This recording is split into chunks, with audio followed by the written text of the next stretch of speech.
Hey there, Steve from the Fleet Success Show. Wanted to take a second and invite you to attend the Fleet Success Summit, a one-of-a-kind two-day event designed specifically to arm today's fleets with what they need to succeed.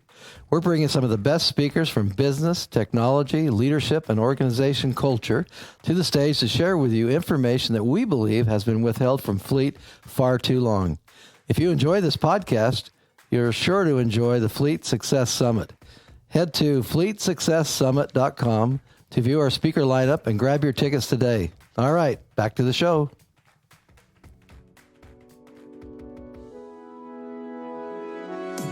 Welcome to the Fleet Success Show, a podcast dedicated to talking about the fundamentals, standards, and best practices that empower today's fleets to achieve fleet success. Let's get into the show.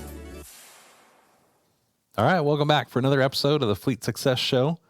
Joining me today, Jeff Jenkins. Hey, how's it going? Good. And I'm your host, Josh Turley. Excusing Steve today as he's out dealing with a family issue, but wish him and his loved ones all the best. We'll see him next week, hopefully. So today's episode is all about reigniting the fire, finding the passion again. And no, this is not the episode about your marriage. We're not marriage counselors, and so we don't have any advice to give you there. No, trust me, you do not want advice from me at all. Go talk to a marriage counselor if you want to rediscover the passion in your relationship. There's lots of books on that subject too. Although some of these, I guess, could apply to it, but we'll let you be the judge of that. They could. And can I just say, I just got back from Fiji. And if you want to reignite a fire, go to Fiji because it was fantastic. Like, I didn't really take a very long vacation last year. Right. And I hadn't been that whole self-care thing. And I felt very rejuvenated coming back. So that's my plug. Take a vacation. Take a vacation sometime. You just need to unplug.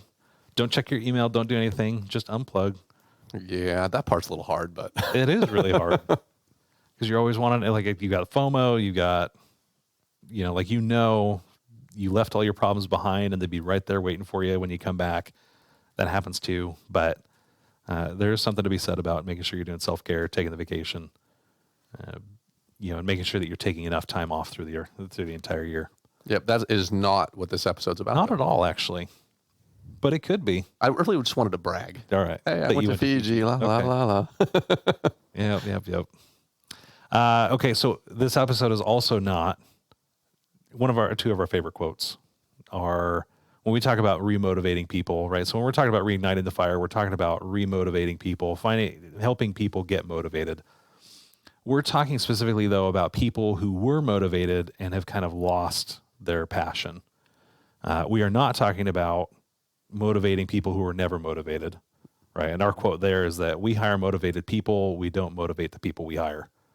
Because it's very difficult to light a wet rag, right? Is another way to say it.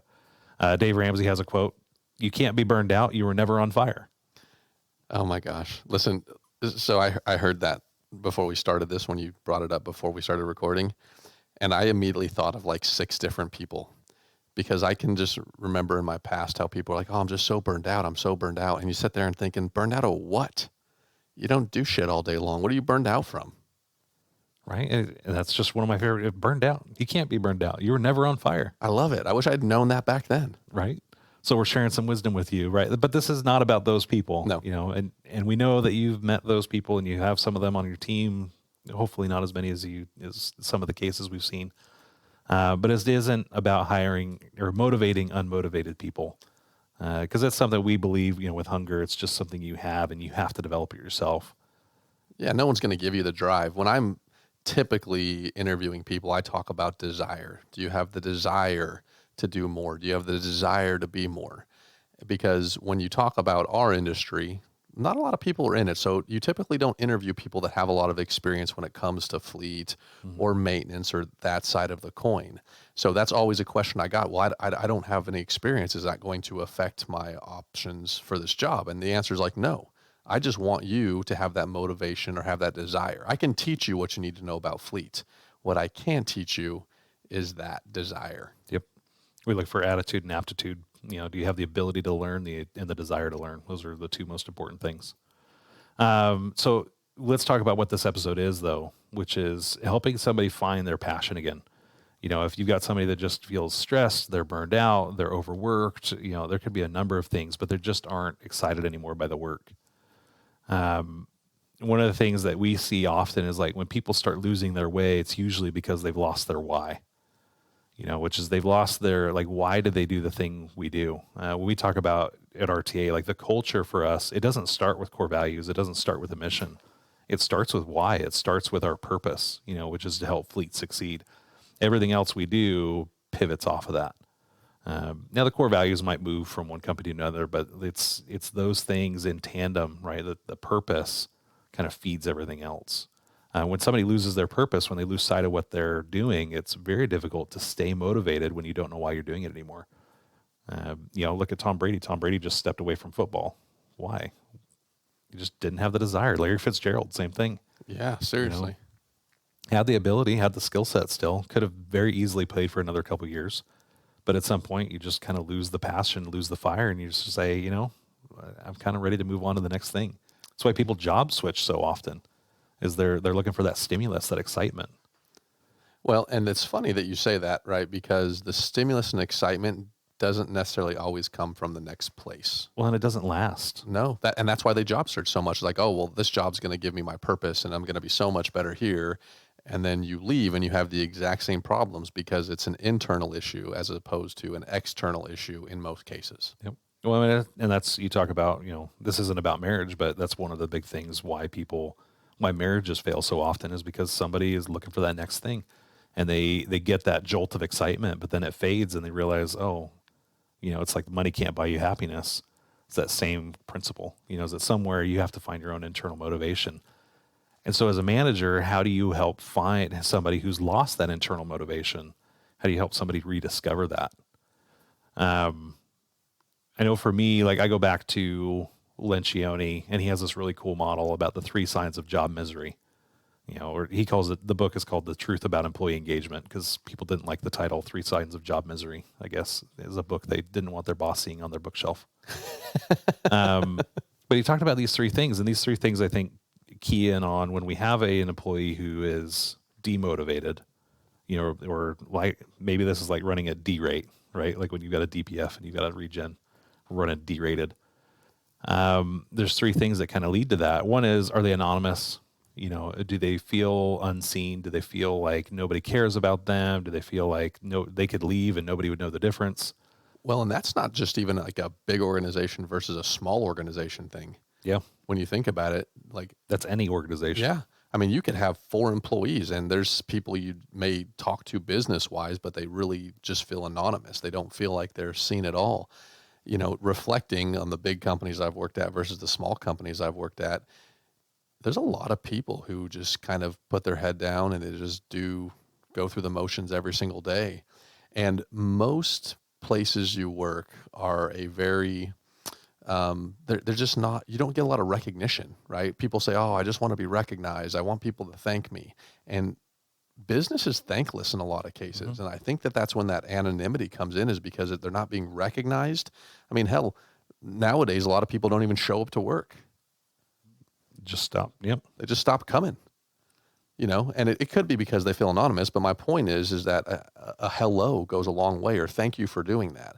I always try when I ask someone to do something. I mean, part of being a leader is delegating, ask people to, like, I always try to remember to say, thank you for doing that, or give some sort of little recognition, even if it's just some words. Yep. So that they don't feel anonymous, that they feel like what they do matters. Even the janitor matters, because no one wants to come to a dirty office. Right.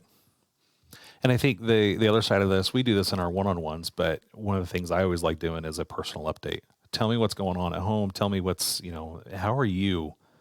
And like, how are you, the real you, not just the job work you, right? Like, how are you really doing? And tell me what's going on in life, because that's honestly what matters most to you. That's why a lot of us go to work, is to support something else outside of work. And so the more that you help know what it is that's important to that person, that you understand what their biggest fears and dreams are, that helps them feel more seen. So if somebody's struggling with anonymity, as you talk to them, you'll realize, do I know about them? Do I know about what's going on in their personal lives? Do they want to go back to school? Do they want to, go travel Europe? Maybe not Ukraine, but other parts like that. What are their dreams? What are they hoping to go out and do? And do they feel like they matter, to somebody? Like, do they feel like their own person matters to somebody else? Not the work they're doing, but do they feel like somebody cares about them? Yeah, because when you think about one-on-ones, a lot of times you're just like, okay, what's your workload? What are you doing? And then you're trying to coach, give guidance, maybe discipline. But Very job focused. Yeah, it's so job focused that it doesn't make anybody feel like you care about them. Right. And what's funny is that, and I think everyone can attest to this, is that when you actually start with asking for a personal update, how are you doing, right? Most people go right into work anyway. Right. Because that's where you're at. It's work. And like, okay, that's good, but how are you doing? Right. How's your wife? How's your kids? How's X going? And if you're doing this, you better understand them as a person and what they've got going on. So you can remember to ask, hey, I know your wife was sick last week, how she's feeling. And that little comment, it pays huge dividends. Yeah. Now, sometimes you might have an employee, though, that isn't anonymous. They feel like, I know my boss cares about me. I know that my boss, knows who I am. They know where I'm going. They know what I'm doing. The next sign that Lencioni points out is called immeasurement. Now, this is a word he made up. And I'll say that again. It's immeasurement, as in their job is immeasurable. They don't know how to keep score on whether or not they're doing a good job. There's something to be said for, at the end of the day, can you look back and say, did I do good work today? I can't think of a single job I've had that there wasn't something measurable. There wasn't a score. I can tell you in our team who struggles the most with this is developers. How do they keep score? Yeah. They work on code all day. Is it by lines of code? Is it the number of commits they made? I mean, we're going to get techie real quick, but it's difficult for them to keep score. Now, I'll tell you, our customer support team, they know the score. Our sales team, they know the score. Technicians should be able to know the score, right? How do they do on productivity? How many jobs do they get done? Right. How do they do on, maybe how many jobs did they do? Right. Right. Their efficiency level. Right. I mean, we talk about doing the CSAT scores for your technicians, which is something we use in our customer service department, as a way for them to keep score. And, did I make a difference for somebody? Did I do a good job? Right. Does somebody else know the job I'm doing? And that's a measurement, is do they know how to keep track of their job? So at the end of the day, there's just something really rewarding about looking up at the scoreboard and saying, okay, I know how I did. And did I do better than I did the day before? Am I seeing improvement? Am I maintaining a standard? Being able to look at the scoreboard and feel that and know that my bosses can see that and I can see that and my peers can see that. There's something really powerful about having a measurement. Yeah, because you want to feel a sense of accomplishment. I mean, you're going to work for a purpose outside of getting paid. Yeah. But you want to feel that. If I was in one of those positions, talk about the coders or whatever else, I would have to set daily goals. Hey, I want to accomplish X today and get to that point just so that I could have that measurement in place, knowing that I did good today and I accomplished something. If nothing else, it was I checked a box on a to-do list and I got 3 of my 7 to-do items done. And yesterday I only got 1 done. So 3, that's an improvement. I feel good about what I just delivered. So if you've got, your team, make sure that they understand a score. Do they have a way to rate themselves? Do they have a way at the end of the day to say, yeah, I did a good job today and everything went well? The last one that I think is probably the one that usually drives a burnout, right? Drives somebody who just feels like, yeah, I just don't care anymore, is irrelevance. And that's when they get to a point where they don't think about what impact their job has on other people, or when they forget the type of, what their work is doing for the greater good. This could be, for us in support, we talk about going out and doing client visits. If you don't know the impact you're having, go out and see a client. If you're an internal, like maybe you're a technician, your client is the drivers, it's the operators, it's the people who depend on the vehicle to work. Go out and spend some time with them. We talk about going out and seeing, if you're a school bus mechanic. Well, I'll tell you, you may not have a choice in this matter. You probably are already having to drive the school buses. And so you understand is what happens when when a bus breaks down and you've got a bus full of kids, right? Like there's nothing that helps you understand relevance more than putting yourself in the shoes of your clients and in your customers and your end users. Yeah. So I just had, I've got someone that works for me that's kind of lost some of that passion, right? And I think part of that is feeling the irrelevance, right? Not understanding or not remembering the difference that what we do can make to people and how the efficiencies can improve their lives. And so my direction to him was, let's get out and meet some people. Let's go face to face. It's very hard when you're doing nothing but Zoom and over the phone. I mean, everyone's got the pandemic burnout to where they're sick and tired of not having any human interaction outside of maybe what's in their direct purview. Mm-hmm. So my advice was just let's get out and let's go to some different events or functions to where you can meet with people face to face and you can get that passion back, because once you start talking to people and you start having the conversations about how they can be improved by what you're doing, you're going to start to get some of that passion back, and you're going to realize that, hey, what we do is relevant in other people's lives. Yeah. And like, if I didn't do this job, there would be a gap. There would be a hole in somebody else's life, right? Somebody else couldn't do this job as well as I'm doing it. Or like I would have a gap in my life because I wouldn't have these great relationships. I think that's one of the things I love about this industry in particular is the relationships, because this is a very down to earth industry compared to other industries that are out there, right? Like I would not want to work in another industry besides fleet. It's very blue collar. And you can definitely tell the difference you make. One thing that really energizes me, what I loved about last year, was going to a bunch of different trade shows for all these different industries and meeting and talking to people. And when you're having a conversation and I ask, hey, do you use a software? How do you track your maintenance? And I hear something like, well, we use Excel. And then I get really excited and giddy talking to them about how their life can be improved by, using a software that's going to be able to enable them to save time, to save money, to be able to help people, their stakeholders, improve, their efficiencies as well by them being more efficient on their fleets. Yeah. Well, I think the more you connect it to, like you can imagine what that person's about to go through. Yes. We've gone so far as to, as we maybe go out and collect client testimonials, go talk to your end user and say, hey, what's something that you really appreciate about the fleet department, and share that with your team. We've done that here where we've gone out to our clients and asked them for testimonials or things that we've done, and it's more not about us, but it's more about like, tell us about the impact we've had. And we've had people that have sent it in unsolicited, which are my favorite. And they send in these really heartfelt, touching, their emails, their videos, whatever, about the impact that we've had. I had one really good friend last year who retired, was having some health challenges, and he sent this beautiful email, been a client of ours for probably 20 plus years, about the impact that RTA had on him and how we helped him become a better leader, a better father, and a better husband. And I can tell you is that we never set out to make that kind of an impact. But when you hear that you've helped somebody do that unconsciously or subconsciously, it really hits your heart, that you've made an impact, and it just wipes out any kind of feeling of irrelevance. You're like, we made a difference in somebody's life and we didn't even know that we were having that kind of an impact.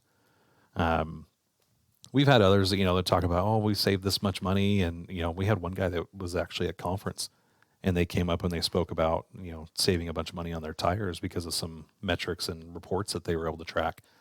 And he started crying. And like the impact that this had on him was so more far reaching than any impact that we could have imagined as a software company. You have that same impact on your own clients, is that there's an impact that's reaching far beyond what you think is just the normal. Helping tap into that and showcase that to your own people helps them understand the why. Like, why do we do what we do? And how does their role impact it? I remember I used to have there was somebody that worked in QA, right, which is basically software testing. And, we're a fleet management company. So how does somebody in software testing have an impact on, a mechanic or a technician? And they were really struggling with this connection. How do I even, I don't know. I could not do my job and it still would just keep running. We're like, yeah, but think about it. When you don't do your job, then there's bugs in the code. And if there's bugs in the code, now all of a sudden the people can't rely on the system. And if they can't rely on the system, they're not going to feel very good. They're going to feel anxiety. They're probably going to go to a boss and maybe they have the wrong number in front of them. What if you missing a bug in the code got somebody fired? Right? Like that's the level of relevance that you can have. Now, some people don't deal well with the pressure when you put it like that, but Yeah. some of them really respond as like, oh, I never thought about it that way. Like I could be helping somebody keep their job. Yeah, you could. You know who else you're helping keep jobs is you're keeping everybody else here employed as well, because you're keeping the product reliable. If the product's not reliable, then nobody buys it. And if nobody buys it, then nobody here has a job anymore. So same thing as you show your techs, as you show your fleet people, your support operations, parts clerks, help them connect to the customer and what their job does that either frees somebody else up to do something even more impactful or that allows somebody to get home safe. You know, like you can always connect it back to making a huge positive impact on what they're doing and helping them see that as a big deal. I think some of the other things that I like looking at, you know, so aside from those three things, you know, if there's exercises that I would go through as a manager trying to reignite the flame, I'd ask the question, you know, remember the beginning. What was it like in the early days when you really loved this job, and what's changed? You know, what has changed since then? Are there things that are happening around the office that you just don't like, around the shop that are really frustrating you? Are there things that we could do differently? Is there something that's changed in your personal life? You know, there's some major personal things that can happen that can totally change somebody's outlook on how they approach their life, their job, all the above. Understanding how to go through that. You know, I know in some cases, you know, maybe you lost a loved one. And how do you figure that out when your whole life was centered around your family and now your family's, you know, moved on? A lot of empty nesters have this very same problem. Mm-hmm. You know, they go through life and they're always focused on the kids, and all of a sudden the kids are grown. Well, what's changed? Well, it's now we don't have the kids to focus on anymore. Now we have to focus on each other. You know, and well, now what? You lose a spouse. Well, we were building this dream. We were building towards retirement, and we had all these dreams of travel. Well, now those dreams are gone. You know, and so sometimes you lose a foundational why like that. And it takes a lot of self-discovery and a lot of self-work, you know, like you talked about the internal side of things, to figure out a new why. Because until you find a new why, you're going to just have problems finding any satisfaction in any job.